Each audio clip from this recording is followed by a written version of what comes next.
Salut à tous, cette semaine je vais vous parler, et ça va changer un petit peu, d'appareil photo numérique, mais un appareil photo numérique qui soit accessible en termes de budget, surtout pour les débutants. Voilà, tout simplement parce que ceux qui ont l'habitude de travailler avec de l'argentique ou du numérique, cette vidéo effectivement va pas du tout vous concerner.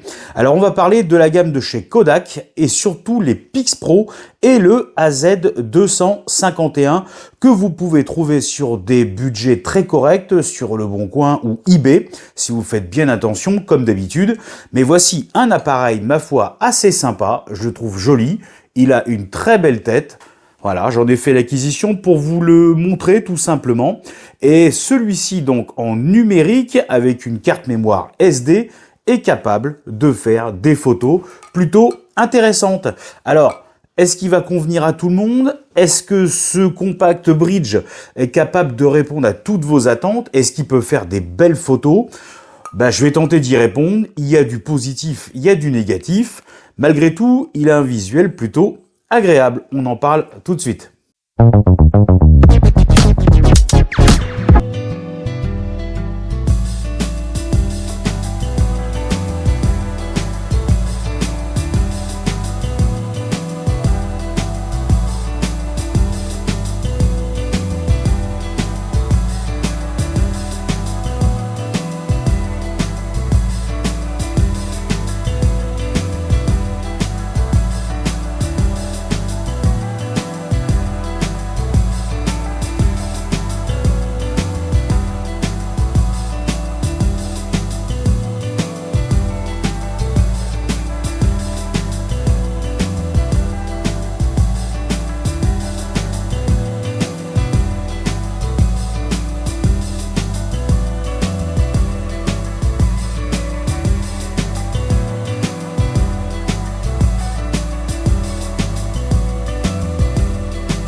Eh bien, nous voici dans la présentation de ce Kodak PixPro AZ251. Alors, pour l'historique, c'est un appareil photo qui a environ une dizaine d'années puisqu'il tournait entre 2013 et 2014. Et la question qu'on va se poser, est-ce qu'il est toujours superbe pour s'en servir aujourd'hui en 2024 ou offrir ce cadeau à un jeune débutant pour appareil photo, avec ce type d'appareil photo? Eh ben, j'ai envie de vous dire oui, malgré tout quand même, parce que ce petit bridge est plutôt sympa. Alors, dans le détail, en fait, il a une focale de 24 mm, pouvant aller jusqu'à 600, ce qui est déjà extraordinaire. Il fait un zoom x25, ce qui est quand même pas rien. Le poids, pour faire simple, on va rapidement évoluer dans les caractéristiques de ce boîtier. Le poids, c'est 488 grammes. Il fonctionnera par contre, et ça c'est à noter, avec des piles qui sont des LR6 en 2A. Il suffira de pousser ici et tout simplement vous trouverez le logement à piles. La carte mémoire est ici dans sa fente, donc tout se passe bien. C'est facile, vous remboîtez et vous poussez. Ça c'est à savoir. À noter également qu'il n'a pas de viseur. Quand on retourne l'arrière du boîtier, effectivement la visée ne se fait que par l'écran. Tout simplement. La capacité officielle, pour faire simple, de ce petit boîtier est de 280 photos. Vous avez également effectivement le mode rafale et ça n'est pas rien malgré tout. C'est toujours une info à savoir. Ensuite, vous pouvez faire pour la prise de photo, de la prise de vue en rafale et pour l'information, lorsque vous allez récupérer les photos de votre carte mémoire, vous avez ces photos au format JPEG et ça n'est pas rien. À noter, ça il faut le savoir, il n'y a pas de résistance à l'eau. Pas du tout. Donc attention, si vous devez sortir, effectivement, prévoir un temps modéré, sec ou très ensoleillé. Il n'est pas doté du Wi-Fi. Ça, c'était pour faire le point sur les caractéristiques globales de l'appareil. Alors vous le voyez, moi je vous dis, il a une facilité de prise en main. Ça, c'est un point fort. On le tient de cette manière-là. C'est plutôt agréable. Il est assez léger. Pour ce type de boîtier numérique, je trouve que c'est plutôt sympa. Et puis pour le faire simple, je vous le mets en route. C'est très facile. Vous avez ici la mise en route.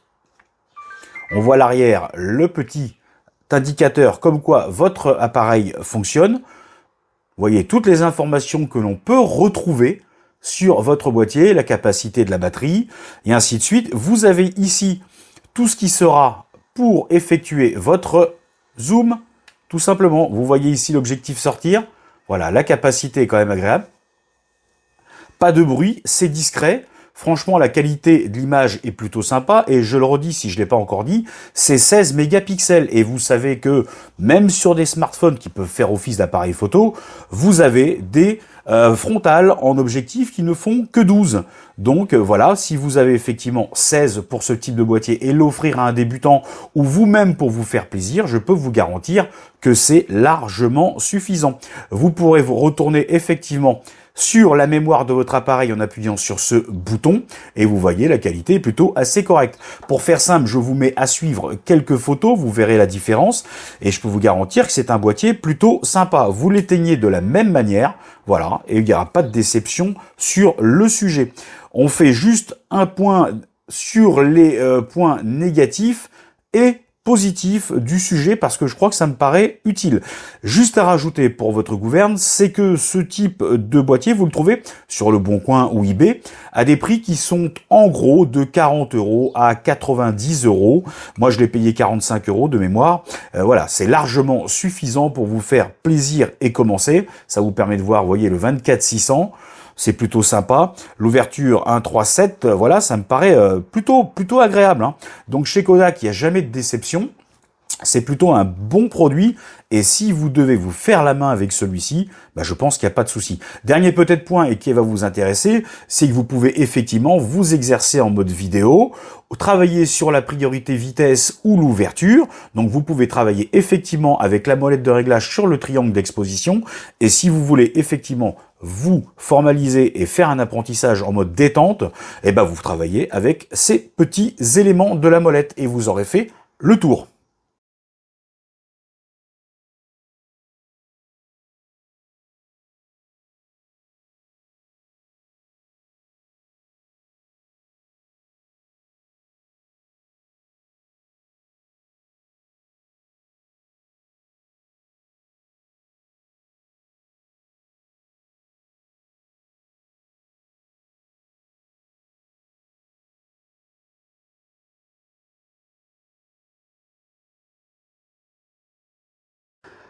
On arrive donc au terme et la conclusion de l'utilisation de ce petit boîtier numérique AZ251 de chez Kodak.